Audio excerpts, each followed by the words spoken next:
right, y'all, welcome back to Anti-War Radio. It's Chaos 92.7 FM in Austin, Texas. Streaming live worldwide on the internet, chaosradioaustin.org and antiwar.com/radio. And it's my pleasure to welcome back to the show Dahr Jamail. He's the author of Beyond the Green Zone, Dispatches from an Unembedded Journalist in Occupied Iraq. He writes for IPS News. Welcome back to the show, Dahr. Good to be with you, Scott. Thanks. Well, I'm very happy to have you here, and I have to say I was very surprised to see your, well, I guess I won't say your most recent article anymore, but your last article that we have up at antiwar.com anyway. It's New Iraq Operation Gets Surprise Support, co-written with Ahmed Ali, and I guess this is your stringer in Iraq, is that right? Right. He's based in Baquba. Based in Baquba. And now you're safe and sound back here in America, right? For now. Well, TV says that the security situation is perfectly fine, so you can go back anytime, right? Well, it's funny. Yeah, as you and I both know, that's basically fundamentally not true. And it's interesting, this story that you just mentioned, and this is in Baquba, this is not Baghdad, but really the theme of the story that, I mean, it's kind of subtle. I mean, it's kind of a tongue-in-cheek. The title of the story, called New Operation Get Surprise Support, is kind of tongue-in-cheek because really I think the important point of the story is that the government, the Maliki government, has had to concede to the Sahwa in Diyala province and promise them 3,000 jobs as members in the National Security Force.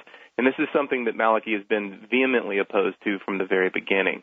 So the point of the story is to really show that the fragmentation of what's happening in Iraq is increasing, and I think this is really setting the stage for future conflict between members of the Sahwa forces, which are primarily comprised of former Sunni resistance fighters, against the various Shia militias that really comprise the brunt of the Iraqi security forces based in Baghdad. So it's really a story kind of underscoring the fragmentation that's going on and a situation that's very dangerous in that it sets the stage for I think, more intersectarian conflict. Mm-hmm. Well, it's certain that in the background of this story is the fact that these concerned local citizens, the Sons of Iraq, which are really the former Sunni insurgency, that they are not, as of this point, part of the government and have been up until this point quite unwelcome in it. However, does this article not indicate that Maliki, whether by hook or by crook or whatever, feeling the pressure, has decided that, well, it's time to go ahead and try to re-Baathify the government, bring these guys back in? Well, it's certainly, I don't know if we can say that it's that overt of machinations going on of him thinking that's what's going to happen. But like you said, by hook or by crook, one way or another, he's in a position where he's obviously facing enough pressure where he has to start giving these people some positions, at least within the security forces. And now this doesn't mean they actually have political representation in the government. They do not. But this is a big step because 3,000 fighters now in the government security forces on the government payroll. That's a large number of fighters. And if this trend continues, that's what's going to be very interesting to watch because, of course, who has power in Iraq is pretty much based on who has connections to fighters and militias and how many boots they have on the ground to really back them up in their desires. And so this is a significant step in that respect. Mm-hmm. Well, it's interesting, too, that you say in the article that the concerned local citizens, they came to the Iraqi army and said, hey, we have an enemies list. Why don't we all work together in going after these guys? They're al-Qaeda. That's right. And that's essentially how they pulled it off, where they showed, the government has been largely incompetent. I mean, everyone knows who follows the situation, knows that government security forces are basically, like we were talking about earlier, comprised of various militias, and they don't really have, much power on their own. Anytime they do an operation, it's usually they're following on the heels of the U.S. military, backed by U.S. air power. So on their own, they really aren't competent at going out and finding fighters that they're going after. And, of course, they have a very bad reputation of carrying out nasty acts against the Iraqi civilian population as well. And so the Sahwa then, and they're particularly strong, the Sahwa in Diyala province and the areas around Baquba can then step in and say, look, well, no, we can help you with that. And so kind of then you have this desperate government security forces saying, okay, well, if you can help us, we'll take it. And that's basically how kind of the card they played to get the power or the leverage necessary to get these positions. Was there any reason to believe that what they were really doing was going after al-Qaeda and Iraq types, or just enemies for power in their realm? No, I think that's the latter, specifically what you said. That no, it's made up things. I mean, who are these names? Who are these people? Is it legitimate? Kind of these kangaroo courts being set up around these operations that are going on. They're just naming some names to get the positions that they want. No, this really has nothing to do with finding quote unquote al-Qaeda members. Mm-hmm. And now, how true is it that, TV would, I guess, make it sound that any Sunni fighter in Iraq who continues to resist is a member of al-Qaeda in Iraq, and that the entire rest of the Sunni insurgency basically has renamed themselves the Sons of Iraq and become our friends? That's basically true. Empire is as empire does, the old cliche, because throughout history, anyone who stands in the way to resist any empire, whether it's the Roman Empire or the British Empire or currently the U.S. Empire, is labeled a terrorist, and then that gives the empire legitimacy and authority in doing whatever they want to these people. And this is why over 90% of the people in Abu Ghraib are innocent. The vast majority of the people in Guantanamo Bay are innocent, but the word terrorist gets thrown around like nobody's business, and then anyone who is doing something that somebody doesn't like. Well, in Iraq, for example, if I have a grudge against a neighbor, well, I can go to the Americans and say, hey, he's a terrorist, and I'm going to have my neighbor thrown in Abu Ghraib, and that's basically how it works. And so, and you really nailed it, that all of these former resistance fighters, and there's now about 90,000 members in the SAWA, and they're all on the U.S. government payroll, so U.S. taxpayers are paying these people an average of $300 a month to be in the SAWA and to not attack the Americans. And, of course, these are mostly resistance fighters. Some of them are even al-Qaeda members, according to the U.S. military, and they're on the U.S. payroll. So these guys are clearly having the last laugh, sitting back, getting their paychecks, getting good intelligence on the Americans that they're going around with. And I think a very important question when we talk about the SAWA is, when will this end? Because this is not something that can continue indefinitely. These are people that are taking the money, they're biding their time, they're waiting for an opportunity to arise for them to get a leg up on some of the Shia militias, or better yet, on occupation forces. And this is really the key reason why violence is down right now to the level where it is, but this is a temporary situation.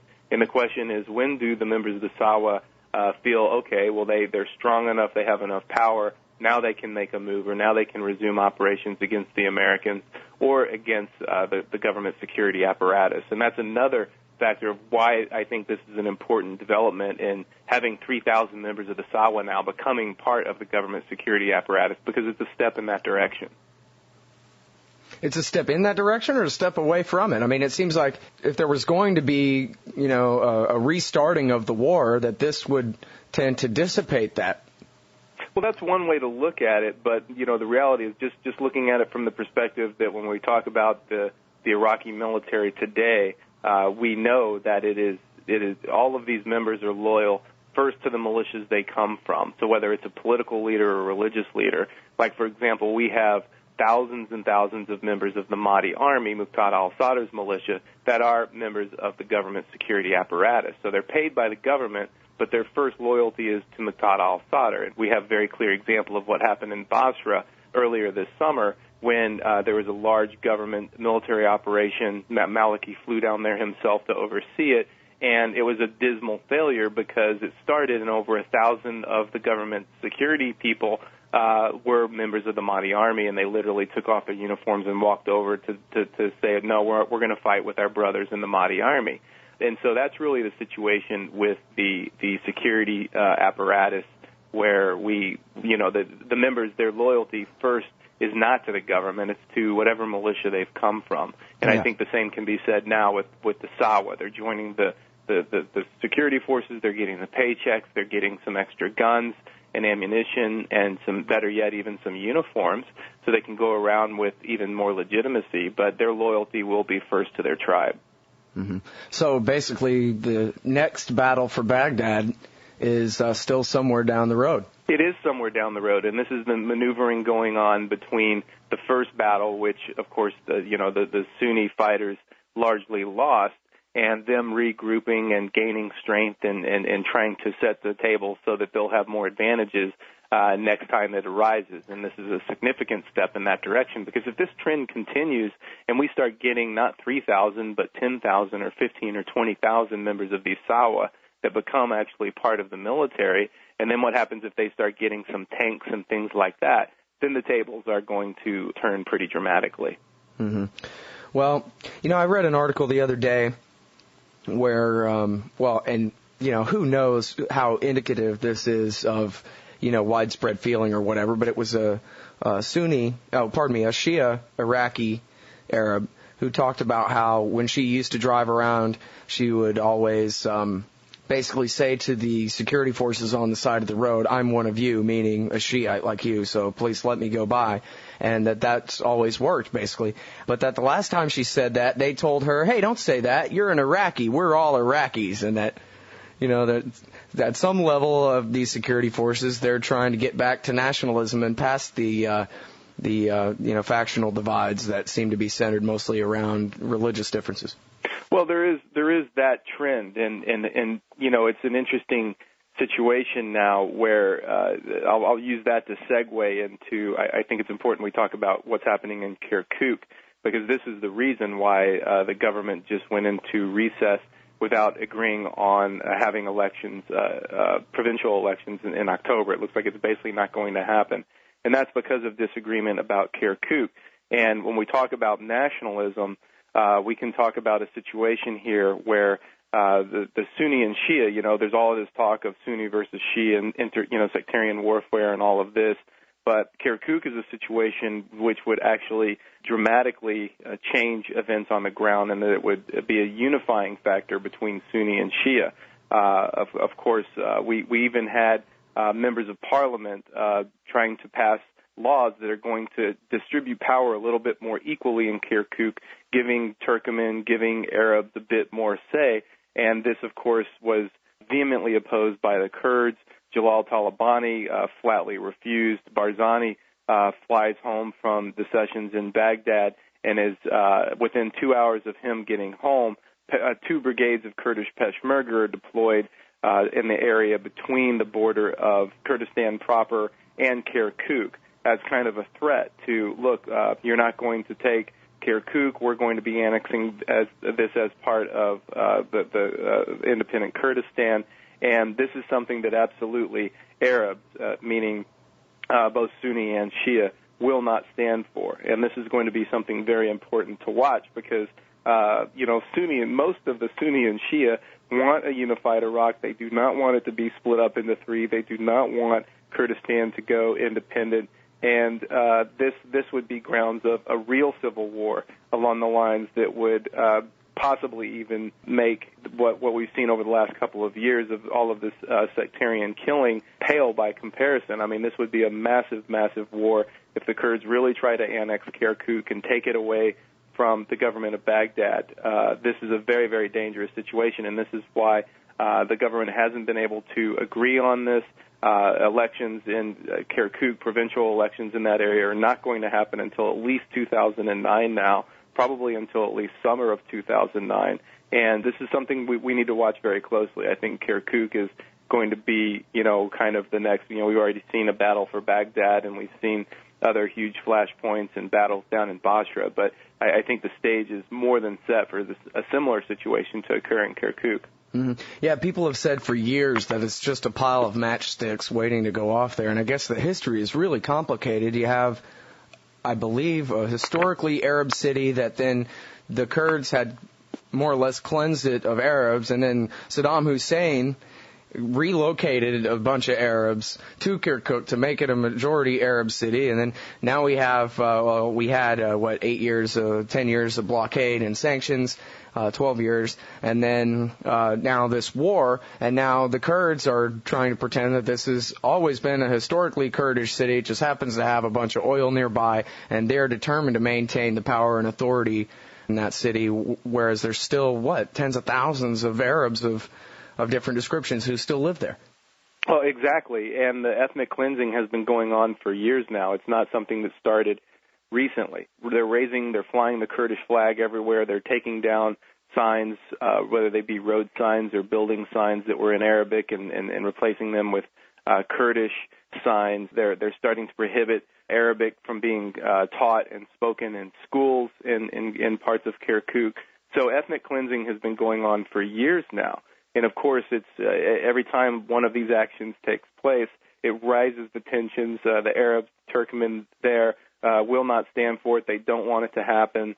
And, of course, are pleading for help from groups that have political power. I mean, for example, Muqtada al-Sadr, there's many members in the Sadr movement who live in Kirkuk. So that's now going to be a very big factor. Of course, Sunnis there. I remember even early on in the occupation being in Baghdad and talking to people who said, no, there will be a real war if the Kurds try to take Kirkuk. And this was back in 2003. And here we are about 5 years later, and the Kurds are closer than ever of taking Kirkuk and annexing it. And they're making that move. They've been very, very clear from the very beginning that Kirkuk will be part of Greater Kurdistan. We cannot have a Greater Kurdistan without it. Of course, they need the oil reserves that are there. Of course, they're very happy to have the Americans have bases in that region because they need them there for their own protection, because they face threats from countries, all the countries surrounding them in that area that have Kurdish populations, because those countries are not in favor of an independent Kurdistan because it threatens their own sovereignty. Turkey being a case in point, and but nevertheless, the Kurds are going for it. They feel this is their time. They've been waiting decades for this opportunity. They don't want to let it pass.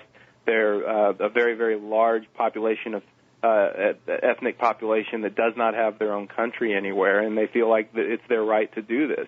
And of course, the rest of Iraq, the vast majority of the people there being very, very nationalistic, do not want to have their country fragmented and broken apart. And therein lies the crux of the problem. So what will happen? Because neither side wants to compromise, and right now the stage is set, as you said. We're just waiting for an ill-timed spark to fall on this dry pile of extremely flammable material, and who knows what's going to happen. Well, America can't withdraw now because things could get much worse. Right, and it's amazing, isn't it? I mean, it's kind of like what's happening now with all these U.S. lawmakers being up in arms, saying, "Oh, well, all of a sudden there's a GAO report that comes out and shows that Iraq's pulling in billions and billions of dollars for their oil, and now they're trying to force the Iraqi government to start paying for more of the reconstruction, which is absolutely ludicrous. Where the U.S. comes in after 12 and a half years of genocidal sanctions that strangles the country, comes in, bombs the hell out of it, completely destroys the infrastructure, takes Iraqi and U.S. taxpayer money, billions and billions of dollars, gives it to these Western corporations with no accountability, who basically take the money and don't do the work, and then now they're trying to force the Iraqis themselves to use their money to rebuild the country that the United States government and military have destroyed. So, another case in point. But if the U.S. would leave, things are going to get worse. I mean, if any rational person with two functional brain cells could see this is an absolutely ludicrous argument, and people that keep making it, it's amazing to me. Even many people who call themselves anti-war think, well, what happens if the U.S. will leave? It will get worse. Well, what happens if the U.S. leaves is Iraqis then have a chance at real sovereignty and figuring out their own problems, and have a chance at actually rebuilding their country, using their money to do so, which they'll have plenty of. And actually, then if you remove the military, you have a generator of one-third of all the death that's happened in Iraq. We're talking about over 300,000 people. That generator of that amount of death and destruction will immediately be removed. So, I mean, and these are just a few reasons off the top of my head. We could go on for a long time talking about why the U.S. should withdraw. Plus, it would be in accordance with international law, and it's what the vast majority of Iraqis and Americans want. But then that would be assuming both countries are a democracy. Well, yeah, and that'd be assuming a lot.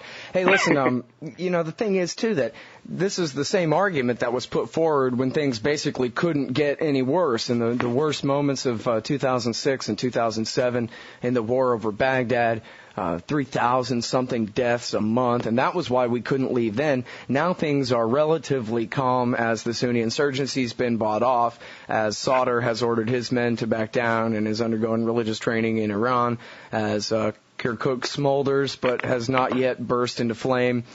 Now we can't leave because things will get worse too.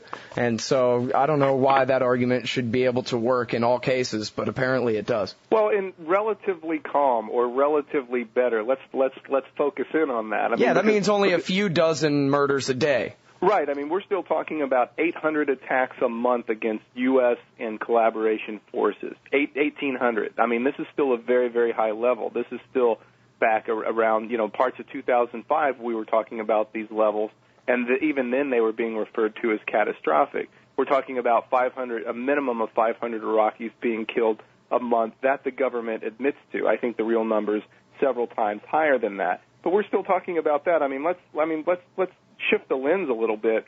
What if 500 Americans were being killed a month in random type of violence? How would that be reported here? Would that be being reported, things are getting better, only 500 Americans are being killed a month? It's a fundamental racism inherent in this type of reporting or lack thereof. Well, things are getting better. The average house in Iraq has about 4 hours of electricity per day. Things are getting better. Unemployment's around 50%. Things are getting better. Inflation in Iraq's about 70%. Things are getting better. Only 500 people a month are being killed. This is absolutely ludicrous. Things are getting better. Over 5 million people. 1 out of 5 Iraqis is a refugee from their own home. Things are getting better. Over 1.2 million Iraqis have died. It's a completely baseless argument. Let's stick with the facts. Let's look at the situation on the ground. 2.5 million people have fled the country altogether, and they're not going back. Most of these people do not want to go back. They don't have homes to go back to. They don't have a country to go back to because it's completely changed. And the bottom line is there's still just as many people leaving Iraq as there are people going back home, and so the numbers are staying the same, which I think is a very key indicator. If we want to look and judge, let's let the Iraqis judge for themselves. If things were really getting better and really improving, we should see a massive return of people going back to their homes. And instead we have at least the same number of people leaving Iraq as who have decided, well, we're going to take our chances and go back home. Yeah. Hey, when you say the 1,800 attacks, that's how often per week, per month, would you say? Per month. Per month. Now, is your understanding that that's the Sunni insurgency just fighting at night, the same concerned local citizens who are our friends now in the daytime, or is that sort of just unorganized, pissed off Iraqis taking pot shots when they can? I think it's all of the above. It's definitely people going out and getting revenge attacks because they've had family members killed or detained by occupation forces. Some of them are the concerned local citizens, and again, this is all according to the U.S. military that they know. Even the people who have been training some of these individuals said, "Look, we don't trust them, we don't like them. We know that these guys are coming and working with us during the day, and at night they're lobbing mortars into our bases." So it's that, and then there's still a fair number of resistance groups it's very decentralized guerrilla groups that are going out carrying on with their attacks. So we still have. This is still why we're still seeing an average of about 1 American soldier and between 5 and 8 being killed and wounded every single day because there's still a very large number of attacks and then even higher numbers of Iraqi security personnel being killed by these same attackers. And again, this is when things are quote unquote better, 1,800 attacks a month. So we're still talking about a very high level. Let me ask you about the support for, well, not just Maliki, but basically the winners of the election of 2005, the United Iraqi Alliance, which is dominated by the Supreme Islamic Council and the Dawa Party, which is the group Maliki is from, however you say his name. He's talked lately about, I agree with Barack Obama when he claims that he wants troops out within a year or two or whatever, that he seems to be indicating that he doesn't think he needs America anymore, that his backing from the Iranians will be plenty from now on. Do you think that that's just for domestic politics? Do you think that the Dawa Party, Supreme Islamic Council types still need us, or have we trained them up? They're standing up, now we can stand down, and now that they don't need us anymore, they're insisting that we stand down. My read on it is that most of it is from popular pressure. The vast majority of Iraqis, the opinion is so strongly opposed to the occupation that they don't support the Iraqi government. I mean, it's a twofold process. One, there's the vast majority of the people, according to polls, are in favor of a U.S. withdrawal, coupled with most people are so disgruntled with the government in Baghdad. I mean, this is a government that can't really accomplish anything, that doesn't have any ability to act on its own without U.S. permission for virtually everything that it does. And this is not lost to the Iraqi people. They see that. They see Maliki maybe making some tough talk and then being slapped down by someone in the Bush administration and then coming out and saying the next day, oh, well, the interpreter was wrong, or this is not exactly what I meant to say this. So part of it is that he is basically being forced, because there's so much popular pressure against the continued U.S. presence in Iraq, that he has to come out and be saying things like, yes, I agree with Barack Obama's plan to have troops out in X amount of time, or yes, now there are a couple of Iraqi lawmakers that came out yesterday, I believe it was, late yesterday, and said, yes, there is a plan to have all U.S. troops, or the vast majority of U.S. troops out by 2010, and then the remainder out a short while after that. So much of this is from popular pressure, where if Maliki wants to maintain any sort of legitimacy whatsoever, he has to at least appear as though he's opposing the occupation, try to kind of pretend he's a Muqtada al-Sadr who's been anti-occupation from the very beginning. Right. But it's too late. I mean, this is a government that doesn't have legitimacy because there's no electricity, there's no security, there's no jobs. Nothing is getting better with this government in power, and the Iraqi people are the ones that have to suffer that fact, and so, of course, that is not missed to them. But the other thing, too, is I think Maliki does believe that in the Dawa party and the SIIC, that with a little bit more time and U.S. support and propping them up, maybe they will then be able to kind of transfer more of their needed support from the U.S. over to Iran, which they're certainly getting some from Iran as well. I mean, it's interesting in that right now we're in this kind of Venn diagram meeting place of a situation where the government in Baghdad is being really supported both by the United States and Iran. This is a temporary situation. It's not going to continue. I think as more time goes on, more of that support is coming from Iran, and less can come from the United States if it's going to maintain any sort of facade of being independent and sovereign. And while that's happening, more is coming from Iran. So I think over time, again, the longer this occupation persists, in a way one could argue, at least as far as support for the government of Baghdad, the winner in this over time is going to be more Iran as opposed to the United States. Right. And we've seen this coming since the day that the Supreme Ayatollah Ali al-Sistani said to the people of southern Iraq, hey, if any of you believe in Allah, I'd like you to go outside and demand a one-man, one-vote election, please. And it's been a done deal since then, right? Well, it really has. I mean, just out of sheer numbers, where, Grand Ayatollah Sistani, born and raised in Iran, moved to Najaf in 1953. The second the first bomb would fall on Iran from an Israeli or U.S. warplane, he basically lifts his finger, and we'll have resistance in Iraq like we've never seen before. And just like you said, you called it. I mean, he is the sole reason why the SIIC has the power that it does in the government. I remember being in Baghdad in January 2005 for the elections, and him issuing the fatwa that basically told his followers, which are the majority of the Shia, if you don't vote for this list, you're going to burn in hell. So everyone went out and voted for the United Iraqi Alliance, and here we are today. I still remember the Washington Post headline, "Winners of Iraqi election, the opposite of U.S. vision." Oops. That's what happens when you have a quote-unquote democracy, but things don't go the way the United States wanted it to go. It's kind of like Hamas winning the elections in Palestine. Well, it's a real democracy, and this is what the people want. So theoretically, if people vote and this is what they have, then you need to support that. But now, as you said, this is exactly contravening the U.S. agenda in Iraq. All right. Now, do you think that there's any possibility, I guess it doesn't seem likely now, although it did sort of seem like they were headed this direction, That is the direction of the Khalilzad plan from '05, which is, forget Sistani and Maliki and the rest of them. Let's reinstall the Baathists in power. We've bought off the concerned local citizens, and frankly, if you want to be an imperialist colonial occupying power, it's really only pragmatic to prop up the minority. Now, I guess they've propped up the minority among the majority, that is the Dawa Party and Supreme Islamic Council, over the Mahdi Army, Muqtada al-Sadr follower types, who are really the majority of the Shiites.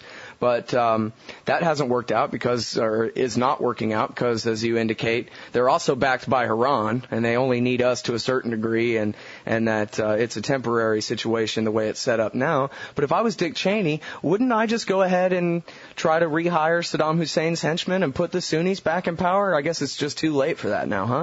I think it is, and I think that there were rumblings of that. I believe it was even about a year ago, spring a year ago, where there was a lot of talk of there being a coup of trying to bring in Ayatollah Alawi and install him as prime minister, right. Bring a lot of these members back, and I think that window has closed because I think now really power has solidified and crystallized enough around the Dawa Party, SIIC, those in power in the government now, and the deals they've been making with the Kurds, which up until this Kirkuk problem has been really moving forward and solidifying that relationship. And it is, I think, too late, where really, Iran has enough power in this government now, and I think this is kind of illustrates what we were just talking about as far as the more time goes on, the more Iran is benefiting from this occupation than the Americans. I mean, it's amazing the way Iran has played this, which has been very, very smart. The U.S. has spent hundreds and hundreds of billions of dollars already to invade and occupy Iraq. Over 4,000 U.S. troops have been killed. Over 50,000 have been wounded physically and psychologically. Over 1.2 million Iraqis have been killed. 5 million displaced from their homes. The U.S. has lost all credibility in the international scene. The mask is off. The empire's ugly face is there staring at the world. And through this occupation, this failed occupation of Iraq, who is the winner? Is it the United States?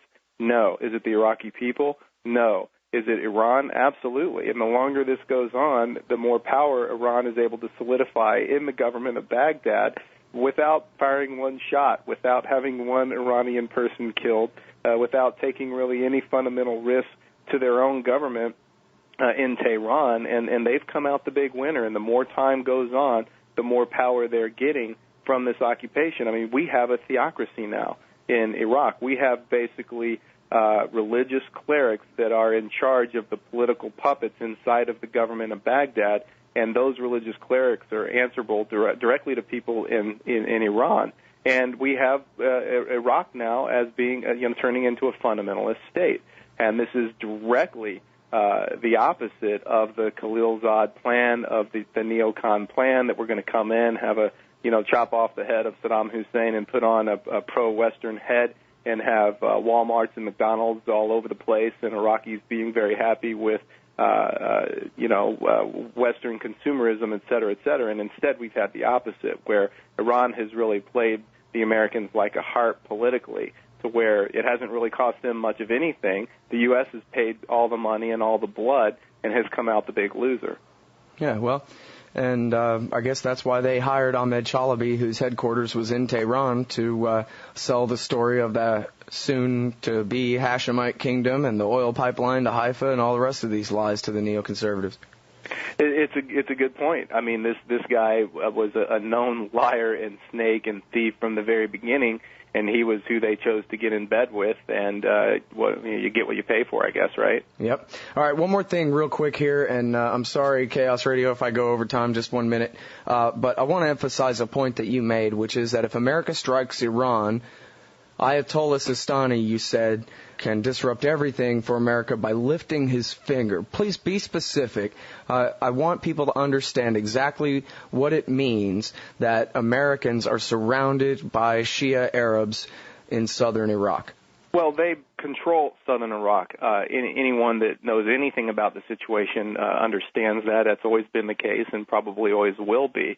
The southern Iraq is primarily Shia. This is where the biggest oil field in the country is. This is where the main ground supply line for the occupation that runs from Kuwait goes all the way through southern Iraq up to Baghdad. And, of course, this is where Grand Ayatollah Sistani lives, and the majority of his followers are. And when Iran is bombed by either Israel or the U.S. or both, he basically says, okay, now I am going to issue a fatwa, and I want everyone to attack occupation forces, because this is not we cannot tolerate this, that our brothers over in Iran are being bombed now. And that ground supply line will be cut immediately. All U.S. bases and U.S. soldiers are going to be attacked by followers. And we're talking about numbers of people here that would dwarf the size of any Iraqi resistance we've seen so far. Even at the height of the Iraqi resistance operations, like during the attacks on Fallujah or other times like in early 2005, et cetera, we would see a resistance that would make those times look mild by comparison. Yeah, all those supply lines, you just picture Iraq in your head from the sky or from the map point of view there. There's Baghdad, and there's Kuwait, and there's a straight line of American supplies between here and there, and it's all through Shiite territory. Right, and that would be cut. And then, of course, going on to talk about, what Iran would be able to do to the oil infrastructure of the Gulf. And then it was a minister in the Iranian Defense Department saying, the U.S. boasts of having over 1,000 selected targets already chosen in Iran. Well, we already have 160,000 in Iraq.